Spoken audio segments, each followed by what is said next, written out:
Los 12 pasos de Alcohólicos Anónimos. Cuarto paso. Sin miedo hicimos un minucioso inventario moral de nosotros mismos. Recuerda que también puedes suscribirte y activar la campanita de las notificaciones. Al ser creados, fuimos dotados de instintos para un propósito. Sin ellos no seríamos seres humanos completos.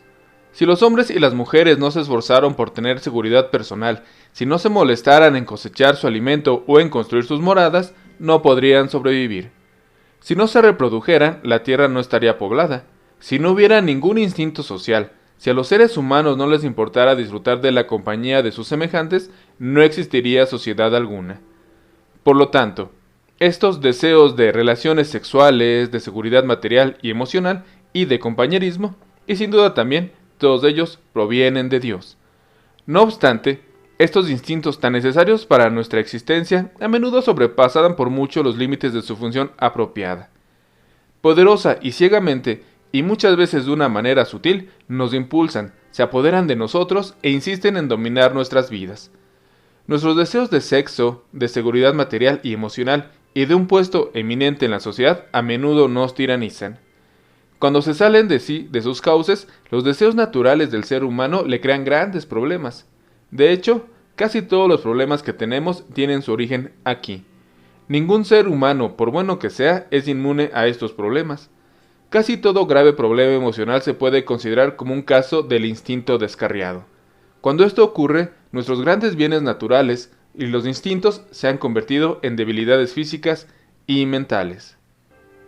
El cuarto paso es nuestro enérgico y esmerado esfuerzo para descubrir cuáles han sido y siguen siendo para nosotros estas debilidades.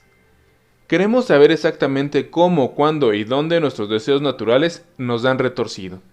Queremos afrontar sin pestañear la infelicidad que esto ha causado a otras personas y a nosotros mismos.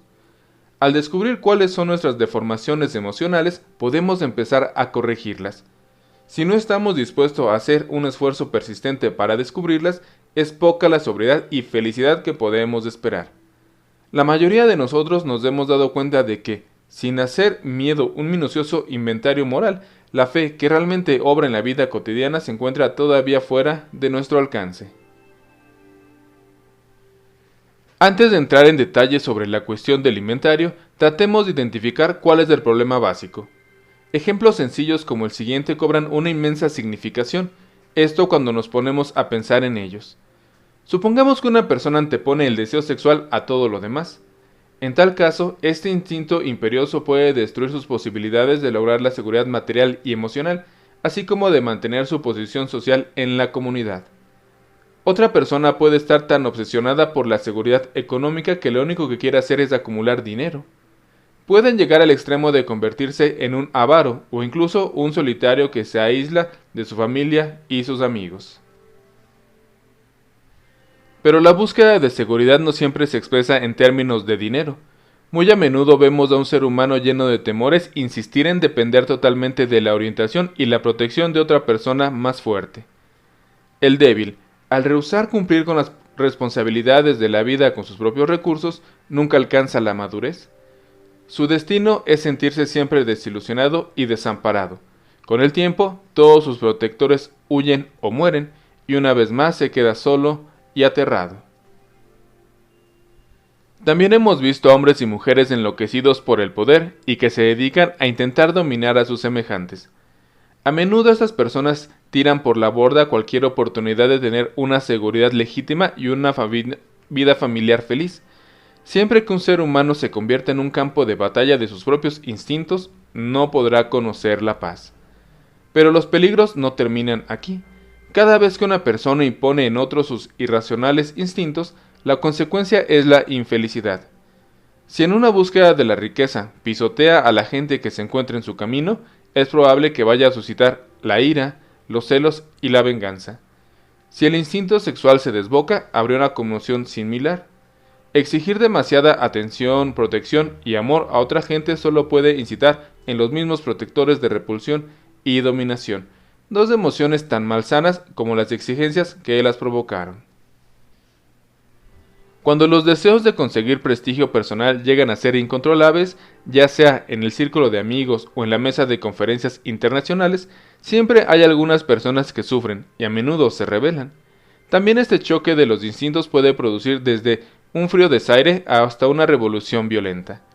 De esta manera nos ponemos en conflicto no solamente con nosotros mismos, sino con otras personas que también tienen instintos. Más que ninguna otra persona, el alcohólico debiera darse cuenta de que sus instintos desbocados son la causa fundamental de su forma destructiva de beber. Hemos bebido para ahogar el temor, la frustración y la depresión. Hemos bebido para escapar de los sentimientos de culpabilidad ocasionados por nuestras pasiones y luego hemos vuelto a beber para reavivar esas pasiones. Hemos bebido por pura vanagloria, para poder disfrutar mejor nuestros descabellados sueños de pompa y poder. No es muy grato contemplar esta perversa enfermedad del alma. Los instintos desbocados se resisten a ser analizados. En cuanto intentamos hacer un serio esfuerzo por examinarlos, es probable que suframos una reacción desagradable. Si por temperamento tendremos al lado depresivo, es probable que nos veamos inundados de un sentimiento de culpabilidad y de odio hacia nosotros mismos. Nos sumimos en este pantano sucio del que a menudo sacamos un placer perverso y doloroso. Al entregarnos mórbidamente a esta actividad melancólica, puede que nos hundamos en la desesperación hasta tal punto que solo el olvido nos parece la única solución posible. En este punto, por supuesto, hemos perdido toda perspectiva y por lo tanto la auténtica humildad, porque esto es la otra cara del orgullo. No es en absoluto un inventario moral, es el mismo proceso que muy a menudo ha llevado a la persona depresiva a la botella y a la extinción.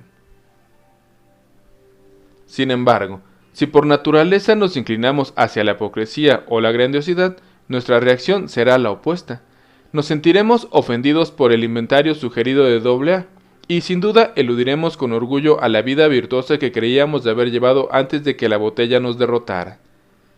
Insistiremos que nuestros graves defectos de carácter, si es que queremos tener alguno, han sido causados principalmente por haber bebido en exceso. Siendo este el caso, creemos que lo que se deriva lógicamente es la sobriedad, y que esa es la única meta que tendremos que intentar lograr. Creemos que tan pronto como dejemos del alcohol, nuestro buen carácter renacerá. Si siempre habíamos sido buenas personas, excepto por nuestra forma de beber, ¿qué necesidad tenemos de hacer un inventario moral ahora que estamos sobrios? También nos agarramos a otra magnífica excusa para evitar el inventario. Exclamamos que nuestros problemas e inquietudes actuales están causados por el comportamiento de otra gente, gente que realmente necesita hacer un inventario moral. Creemos firmemente que si solo nos tratan mejor, no tendríamos ningún problema. Por lo tanto, creemos que nuestra indignación está justificada y es razonable, que nuestros resentimientos son bien apropiados. Nosotros no somos culpables, son ellos. En esta etapa del inventario, nuestros padrinos vienen a rescatarnos. Pueden hacer esto porque son los portadores de la experiencia comprobada de AA con el cuarto paso. Consuelan a la persona melancólica, primero mostrándole que no es un caso extraño ni diferente, que probablemente sus defectos de carácter no son ni más numerosos ni peores que los de cualquier otro miembro de AA. El padrino demuestra esto rápidamente, hablando abierta y francamente y sin exhibicionismo acerca de sus propios defectos, también los antiguos y actuales. Este inventario sereno y a la vez realista es inmensamente tranquilizador. Probablemente el padrino le indica al recién llegado que junto con sus defectos puede anotar algunas virtudes. Esto contribuye a disipar el pesimismo y fomentar el equilibrio tan pronto como empiece a ser más objetivo. Esto es principalmente y podría considerársele sin miedo sus propios defectos. Los padrinos de los que creen que no necesitan hacer un inventario se ven enfrentados por un problema muy diferente, porque la gente impulsada por el orgullo de sí misma inconscientemente se niega a ver sus defectos. Es poco probable que estos principiantes necesiten consuelo. Lo necesario y difícil es ayudarles a encontrar una grieta en la pared construida por sus egos, por la que pueda brillar la luz de la razón. Para empezar, se les puede decir que la mayoría de los AA en sus días de bebedores estuvieron gravemente afligidos por la autojustificación. Para la mayoría de nosotros, la autojustificación era lo que nos daba excusas para beber por supuesto, y para todo tipo de conducta disparatada y dañina. Éramos artistas en la invención de pretextos. Teníamos que beber porque estábamos pasándola muy mal o muy bien. Teníamos que beber porque nuestros hogares nos agobiaban con amor o porque no recibíamos amor alguno. Teníamos que beber porque en nuestros trabajos teníamos un gran éxito o porque habíamos fracasado. Teníamos que beber porque nuestro país había ganado una guerra o perdido la paz. Y así fue, hasta el infinito. Creíamos que las circunstancias nos impulsaban a beber, y cuando habíamos intentado corregir estas circunstancias, al ver que no podíamos hacerlo a nuestra plena satisfacción, empezamos a beber de forma desenfrenada y nos convertíamos en alcohólicos. Nunca se nos ocurrió pensar que nosotros éramos quienes teníamos que cambiar para ajustarnos a las circunstancias, fueran cuales fueran. Pero en AA, poco a poco llegamos a darnos cuenta de que teníamos que hacer algo al respecto, esto a nuestros resentimientos vengativos, nuestra autoconmiseración y nuestro poco merecido orgullo. Teníamos que reconocer que cada vez que nos las dábamos de personajes, la gente se volvía en contra nuestra. Teníamos que reconocer que cuando albergábamos rencores y planeábamos vengarnos por tales derrotas, en realidad nos estábamos dando golpes a nosotros mismos con el garrote de la ira, golpes que habíamos querido asestar a otros. Nos dimos cuenta de que si nos sentíamos gravemente alterados, lo primero que teníamos que hacer era apaciguarnos. Esto sin importar la persona o las circunstancias que nosotros creyéramos responsables de nuestro trastorno. A muchos de nosotros nos costaba mucho tiempo ver lo engañados que estábamos por nuestras volubles emociones. Podíamos verlas rápidamente en otras personas, pero tardábamos mucho en verlas en nosotros mismos. Ante todo, era necesario admitir que teníamos muchos de estos defectos, aunque al hacerlo nos causara mucho dolor y humillación. En lo que respecta a otra gente, teníamos que eliminar la palabra culpa de nuestro vocabulario y de nuestros pensamientos. Para poder empezar a hacer esto, nos hacía falta mucha buena voluntad. Pero una vez salvados los 2 o 3 primeros obstáculos, el camino nos parecía cada vez más fácil de seguir, porque habíamos empezado a vernos en nuestra justa medida, es decir, habíamos adquirido más humildad. Claro está que la persona depresiva y la persona agresiva y orgullosa son extremos de la gama de personalidades humanas, y son tipos que abundan tanto en AA como en el mundo exterior. Muchas veces estas personalidades se presentan de forma tan definida como los ejemplos que hemos dado, pero con la misma frecuencia se encuentran algunas que casi pueden clasificarse en ambas categorías. Los seres humanos nunca son totalmente idénticos, así que cada uno de nosotros, al hacer nuestro inventario, tendremos que determinar cuáles son nuestros propios defectos de carácter. Cuando encuentre los zapatos a su medida, debe ponérselos y andar con la seguridad de que por fin está en el buen camino. Reflexionemos ahora sobre la necesidad de hacer una lista de defectos de personalidad más pronunciados que todos tenemos en diversos grados. Para los que tienen una forma religiosa, en esta lista aparecerían graves violaciones de principios morales, otros la considerarían como una lista de defectos de carácter, y otros un catálogo de inadaptaciones. Algunos se sentirán muy violentos si se habla con inmoralidad, y mucho más si se habla de pecado. Pero todo aquel que dispone de un mínimo de sensatez estará de acuerdo con un punto, que dentro del alcohólico hay muchas cosas que no funcionan bien, y que hay mucho que hacer para remediarlas si esperamos lograr la sobriedad, hacer el progreso y tener una verdadera capacidad para enfrentarnos a las realidades de la vida. Para evitar caer en la confusión discutiendo sobre los hombres que se deben dar estos defectos, utilicemos una lista universalmente aceptada de las principales flaquezas humanas. Los 7 pecados capitales serían soberbia, avaricia, lujuria, ira, gula, envidia y pereza. No es casualidad que la soberbia encabece la lista, porque la soberbia que conduce a la autojustificación y que está siempre espoleada por temores conscientes o inconscientes es la que genera mayor dificultades humanas y es el principal obstáculo al verdadero progreso. La soberbia nos hace caer en la trampa de imponer en nosotros mismos y en otra gente exigencias que no se pueden cumplir sin pervertir o abusar de los instintos que Dios nos ha dotado. Cuando la satisfacción de nuestro instinto de sexo, de seguridad y de disfrutar de la compañía de nuestros semejantes se convierte en la única meta de nuestras vidas, entonces aparece la soberbia para justiciar nuestros excesos. Todas estas flaquezas generan el miedo que es, esto en sí mismo, una enfermedad del alma. Luego, el miedo a su vez genera más defectos de carácter.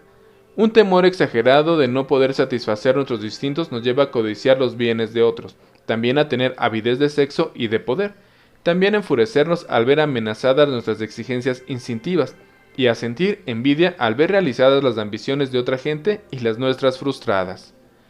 Comemos más, bebemos más y tratamos de coger más de lo que necesitamos de todo, temiendo que nunca tendremos lo suficiente. La perspectiva del trabajar nos asusta tan profundamente que nos hundimos en la pereza, holgazaneamos y tratamos de dejarlo todo para el día de mañana, o si trabajamos lo hacemos de mala gana y a medias. Esos temores son como plagas que van royendo los cimientos sobre los que tratamos de construir una vida.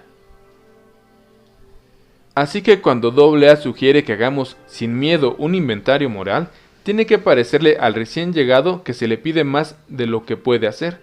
Cada vez que intenta mirar en su interior, tanto su orgullo como sus temores le hacen retroceder. El orgullo dice, no hace falta que te molestes en hacerlo, y el temor le dice, no te atrevas a hacerlo.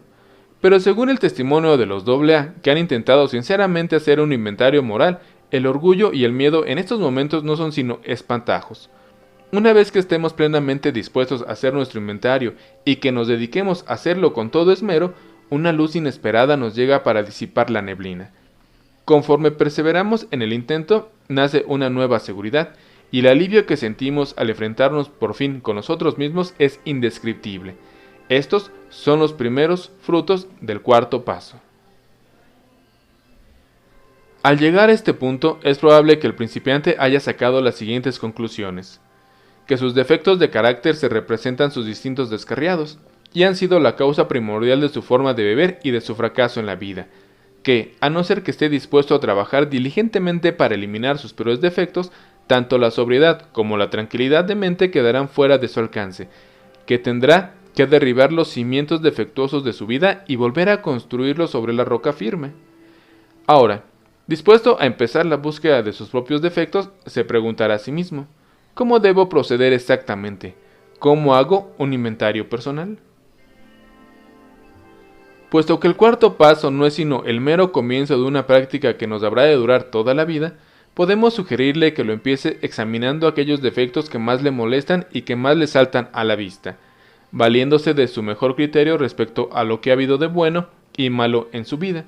También puede hacer una especie de resumen general de su conducta en lo concerniente a sus instintos primordiales del sexo, de seguridad y de relaciones sociales. Al repasar su vida anterior, puede comenzar fácilmente el proceso con una consideración de algunas preguntas como las siguientes. ¿Cómo? ¿Cuándo?